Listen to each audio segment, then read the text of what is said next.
Hello students, मैं रिंकू छिपा। मैं आज आपको ट्रेड ब्यूटी एंड वेलनेस में यूनिट नंबर 6 क्लास 12 मैं इसमें आज को टॉपिक पढ़ाऊंगी उद्यमिता कौशल। उद्यमिता कौशल में सैलून की योजना, स्टॉक नियंत्रण, पर्यवेक्षण कौशल। अब इसमें अपन फर्स्ट पढ़ेंगे सैलून की योजना और अधिस्थापन।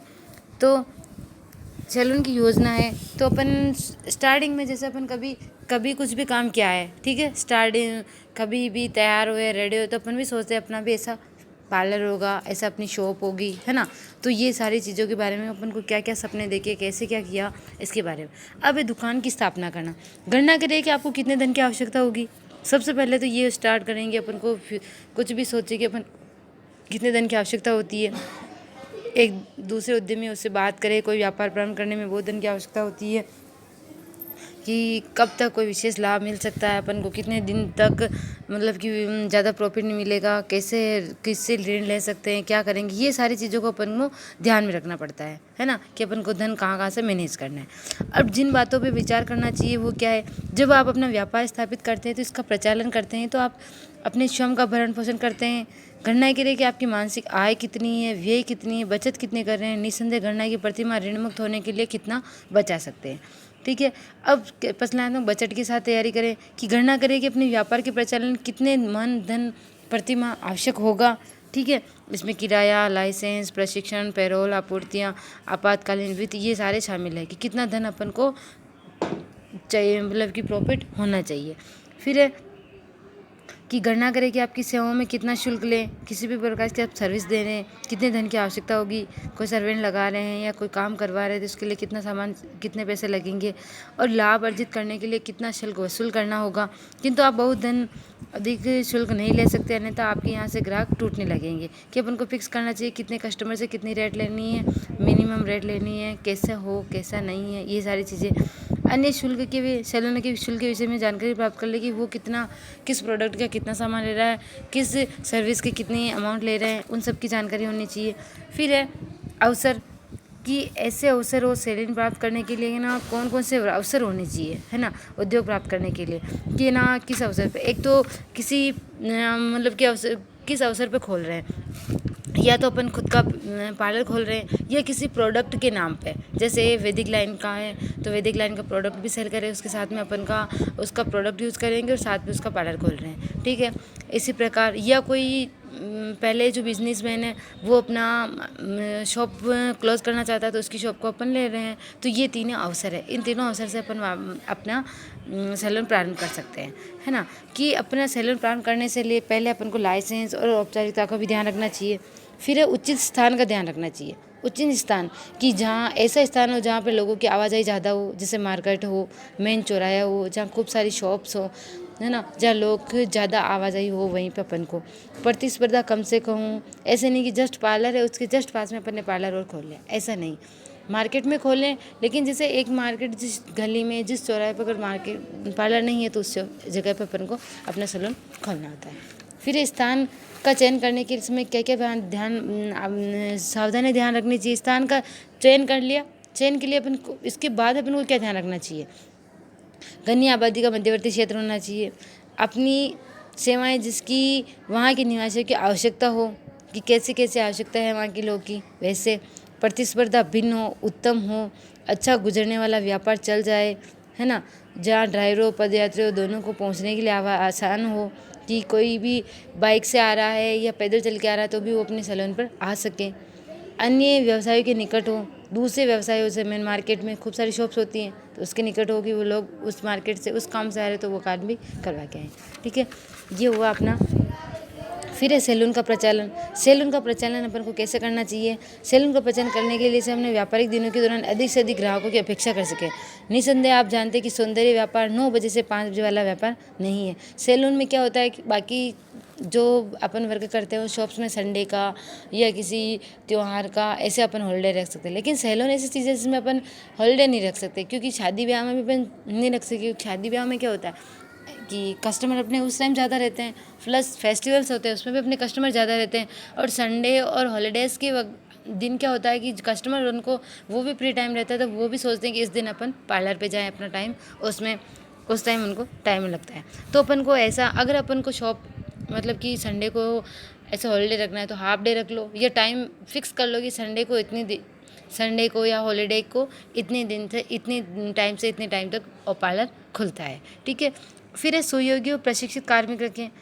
अच्छे कि अपन अगर मेन हेड है वो पार्लर पे नहीं है तो अपने जो कार्मिक है वो अपनी अनुपस्थिति में वो सारा अपना काम संभाले, प्रशिक्षित हो, सारी चीज़ों का नॉलेज हो, कंप्यूटर सारी चीज़ों का नॉलेज हो, है ना, वेतन संबंधी सारी लागतें उसको पता हो कि किसका चार्ज कितना लेना है, कैसे देना है, कैसे क्लाइंट से बात करनी है, ये सारी चीज़ें। ठीक है। फिर है औसत स्पा के लिए वांछित महत्वपूर्ण पद होना चाहिए, प्रबंधक होना चाहिए, सहायक प्रबंधन होना चाहिए, रिसेप्शनिस्ट होना चाहिए, वरिष्ठ थेरेपिस्ट होना चाहिए, प्रशिक्षक होना चाहिए, सहायक होना चाहिए, परामर्शदाता है। ये सारी चीज़ें उस एक व्यक्ति के अंदर होनी चाहिए। अब आप कौन सी सेवाएं देने जा रहे हैं उसके लिए आपको उल्लेख करना चाहिए, या तो अपन बोर्ड लगा दें, या अपन कोई भी कार्ड दे रहे हैं उस पर लगा दें, या अपन क्लाइंट को बता दें कि अपन ये सेवाएं दे रहे हैं। तो अपन जैसे पे अपन एडवर्टाइजमेंट देते जैसे कि न्यूज़पेपर में, किसी पेपर में, तो अपन उसमें अपनी सेवाएं क्या क्या है पर पार्लर पे अपन उसके बाद बोर्ड पे लगा दें कि अपन बालों के हेयर केयर देंगे, हेयर्स में सारी चीज़ें जो हेयर्स में होती है वो, फेशियल में फेस पे जो भी टेक्निक्स होती है, आईब्रो थ्रेडिंग हुआ, मैनिक्योर पेडिक्योर, फेशियल, मेकअप, सभी प्रकार के, ये सारी चीज़ें अपन को कि लेडीज़ के लिए है, जेंट्स के लिए है, या ओनली लेडीज़ के लिए है, या ओनली हेयर कट्स के लिए, या ओनली थ्रेडिंग के लिए, जो भी है जो अपन को स्पष्ट और कौन सी सेवाएं देने जा रहे हैं उसके लिए अपन को स्पष्ट बाहर बोर्ड लगवाना है। फिर है क्या आप उत्पादों के लिए खुदरा विक्रय की योजना बना रहे हैं। खुदरा विक्रय श्रेणी स्थापित करने के लिए अनापत्ति प्रमाण पत्र हासिल करना होगा। प्रारंभ करने से पूर्व उसकी जांच अवश्य कर ले कि आपकी हिसाब करने के लिए स्थान उपलब्ध कराना अवश्य स्थान लें। फिर है डिजाइनिंग और सजावट। अपना पार्लर एकदम ऐसे नहीं कि हर कोई सामान कहीं पे भी रखा हुआ है, ऐसे नहीं है। अपने सारा काम सही व्यवस्थित होना चाहिए, सभी एकदम साफ सफाई होनी चाहिए, है ना। फिर है उपकरणों का चयन और खरीद। अपने को जो उपकरण चाहिए अच्छी गुणवत्ता वाले और सारे अच्छे प्रोडक्ट्स, जितने भी अपनी मशीनरी आइटम है वो सारी चीज़ें अपन को अच्छे होना चाहिए। ठीक है। फिर सामग्रियों के लिए ऑर्डर या आदेश देना कि अपन को कौन कौन से आदेश लेना है, कैसे क्या खरीदना है, पर्याप्त भंडार की आवश्यकता है, कहाँ रखेंगे, ये सारी चीज़ें, है ना। तो कोई भी सामान मंगा रहे तो अपन के पास क्या अपन को उसको भंडार करने की अपनी स्टॉक रखने की अपने पार्लर में जगह है, या अपन रख सकते हैं, है ना। तो उसके लिए अपन को रखना है, या ऐसे नहीं कि अपन 8-10 मतलब कि 20-25 दर्जन वैक्स लेके आ गए और वो बाद में पार्लर चला ही नहीं और वो क्या हो गया, एक्सपायर डेट हो गया। तो ऐसा भी नहीं करना चाहिए। जैसा अपन को चाहिए उतनी ही सामग्री का ऑर्डर देना चाहिए, आदेश देना चाहिए। ठीक है। फिर acetone, dispenser item, disposable item, उपकरण की सफाई के साधन, स्पंज, मधुर संगीत के साधन, टिश्यू, तौलिया, चिमटी, ये सारी चीज़ें भी अपने पास होनी चाहिए। ठीक है। फिर प्रचारण एवं विपणन। अपने मार्केट को कैसे, अपनी पार्लर को कैसे आगे बढ़ाना है ना, पार्लर को कैसे आगे बढ़ाना है, उसके लिए अपन को कैसे क्या करना पड़ेगा, उसके लिए अपन को क्या क्या काम करना पड़ेगा। तो उसके लिए अपन को कैसे कैसे अपन करेंगे, जैसे वेबसाइट पे, नेटवर्किंग के द्वारा, पेम्पलेट के द्वारा, समाचार पत्रों के द्वारा, पत्रिकाओं के द्वारा, क्लाइंट के द्वारा अपना मार्केटिंग को कैसे बढ़ाएंगे। व्यापार की निरंतरता वृद्धि। व्यापार की निरंतरता बढ़ती जा रही है, धीरे धीरे बढ़ रहे हैं, तो अपन क्या करेंगे, पूर्ण रूप से कोई नई शाखा स्थापित करने भी व्यापार का विस्तार कर सकते हैं। कि अपन अपने में अगर टैलेंटेड है तो अपने व्यापार को बहुत अच्छे से बढ़ा सकते हैं। ठीक है। अब अपन पढ़ते हैं स्टॉक और इन्वेंट्री नियंत्रण। स्टॉक और इन्वेंट्री नियंत्रण में क्या होता है, इन्वेंट्री क्या होता है। इन्वेंट्री मतलब कि जितने भी अपनी कोई भी जैसे कोई भी शॉप है, कोई भी इंडस्ट्री है, उसमें ना जो भी सामान है जिसमें ना सारी सामग्री होगी, चाहे वो मटेरियल बना हुआ हो चाहे बिना बना हुआ हो, जितने भी सामान आएंगे ना उसके अंदर सामग्रियाँ, कल पूर्जे, आपूर्तियाँ, व्यय, प्रक्रिया, लेखों में रिकॉर्ड किए गए ये सारे जो माल, तैयार किए गए सामान, बिना तैयार किए गए सामान, भंडार गए या कुछ अवधि के लिए सेल, ये सारे किस में आएंगे, इन्वेंट्री के। अब इन्वेंट्री नियंत्रण करने के लिए अपन को क्या करना चाहिए कि आकार को अनुरक्षित करने की तकनीक होनी चाहिए कि कौन सा आर्थिक हित के लिए सर्वोत्तम है और कौन सा नहीं है।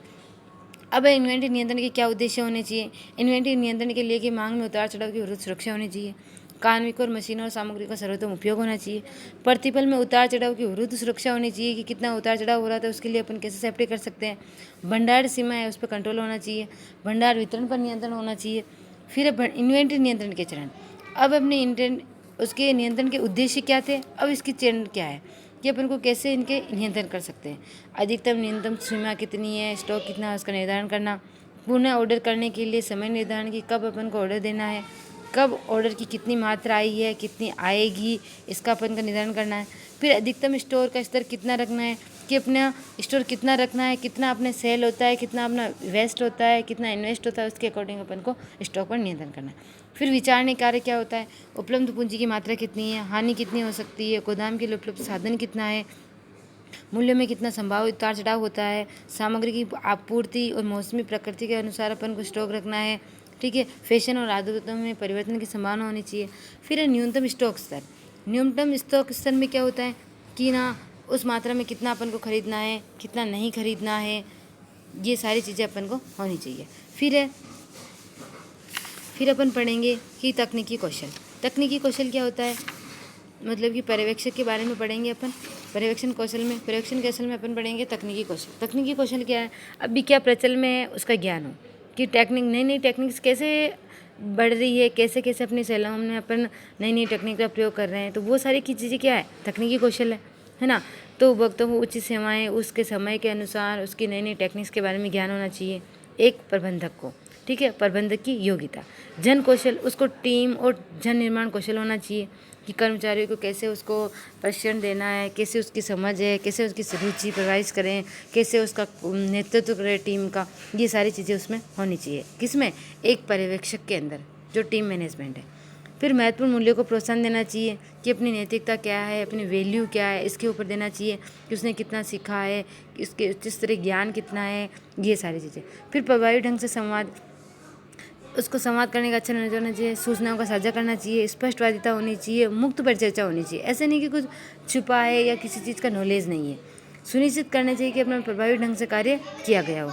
फिर प्रबंधकीय कौशल कैसा होना चाहिए, कि उसे कैसा परिणाम देता है, महत्वपूर्ण मूल्यों को कैसे प्रोत्साहित करता है, कंप्यूटर कौशलों के साथ समन्वय होना चाहिए, समस्या का समाधान करता होना चाहिए, परिवर्तनों को स्वीकार करने वाला, क्रियान्वित करने वाला होना चाहिए। कौन, एक प्रबंधकीय कौशल, जो वहाँ का प्रबंध करने वाला है उसका क्या क्या कौशल होने चाहिए, परिणाम देने वाला चाहिए, कि वो काम करने के बाद उसने कितना रिजल्ट अच्छा रहा, कितना पॉजिटिव रहा, उसके वैल्यू क्या रही, उसमें कितनी उसने सीखा है, कितना निष्पक्ष व्यवहार किया, कंप्यूटर के बारे में कितनी जानकारी है, कैसा उसने कार्यस्थल का प्रबंध किया है, समस्या का समाधान कैसे किया, परिवर्तन हो रहे हैं, नई नई टेक्निक्स अपना रही है तो उसके लिए उन्होंने कैसे उसको एडजस्ट कर पाता है, ये सारी चीज़ों का कौशल, प्रबंधकीय कौशल होना चाहिए। फिर है शिष्टमंडल होना चाहिए। फिर होना टीम वर्क, मतलब कि शिष्टमंडल का मतलब एक टीम लीडर है और टीम के सदस्य कार्य को विभाजन करने में कुशल होंगे, है ना, कि वो टीम का, मंडल का, सारे का कैसे वो प्रबंध करे। उसमें दक्षता होनी चाहिए, किसी भी कार्य को करने के लिए व्यक्ति कैसा उसका कार्य है, निश्चित रूप से कार्य संपन्न करने में अधिक समय लगेगा, कैसा होना चाहिए, कैसे रुचि के अनुसार कार्य होना चाहिए। ठीक है, दक्षता होनी चाहिए, सहयोग की भावना होनी चाहिए, कि एक साथ मिलकर काम करिए कि कैसे काम करें, कैसे नहीं करें, कर्मचारियों के साथ कैसा व्यवहार होना चाहिए, ये सारी चीज़ें। ठीक है, एक दूसरे पे निर्भर हो, एक दूसरे पे विश्वास होना चाहिए, है ना। फिर विचार, उनके विचार टीम के साथ मिलते जुलते होने चाहिए, कि ये वर्क ऐसा कर रहा था, हमारे को भी ऐसा वर्क करना चाहिए। ठीक है, फिर है सार संक्षेपण के लिए, टीम तभी सफल हो सकती है जब सदस्यों के पास क्या हो, साझा करने के उद्देश्यों में प्रतिस्पर्धा हो, स्पष्ट उत्तरदायी भूमिका हो, प्रभावी नियंत्रण तंत्र हो, उत्तम वैयक्तिक संबंध हो और पारस्परिक विश्वास हो। ठीक है, मतलब कि पूरे लेसन में अपन ने क्या पढ़ा था, कि एक पर्यवेक्षण कौशल में क्या होना चाहिए, अच्छा होना चाहिए। ठीक है स्टूडेंट्स, तो आज अपन ने पढ़ा था स्टॉक इन्वेंटरी नियंत्रण। ठीक है, और उद्यमिता के बारे में, कि उद्यमिता कैसी होती है, पार्लर की साथ साथ, जैसे स्पिक्स में दे रखी है पार्लर कैसे सजा हुआ है, कैसे सारा सिस्टमेटिक है, तो ऐसा अपन को ऐसा पार्लर होना चाहिए सिस्टमेटिक ढंग से, कैसे क्लाइंट आते हैं, कैसे बातचीत करते हैं, कैसे क्या करते हैं, सारा व्यवस्थित, और पार्लर एकदम सैनिटाइज, सुव्यवस्थित, अच्छा। और अपने सारे जितने भी पूरे लेसन में अपन ने पढ़ा था कि ना कैसे कैसे तो प्रबंधक कौशल होना चाहिए, स्टॉक नियंत्रण कैसे होना चाहिए, कैसे अपन को पार्लर स्टार्ट करना है, धन की कैसे आवश्यकता है, कैसे अपन को प्रबंध करना, उसकी योजना बनाना, ये सारी चीज़ें अपन ने स्टॉक नियंत्रण में पढ़ा था। ठीक है।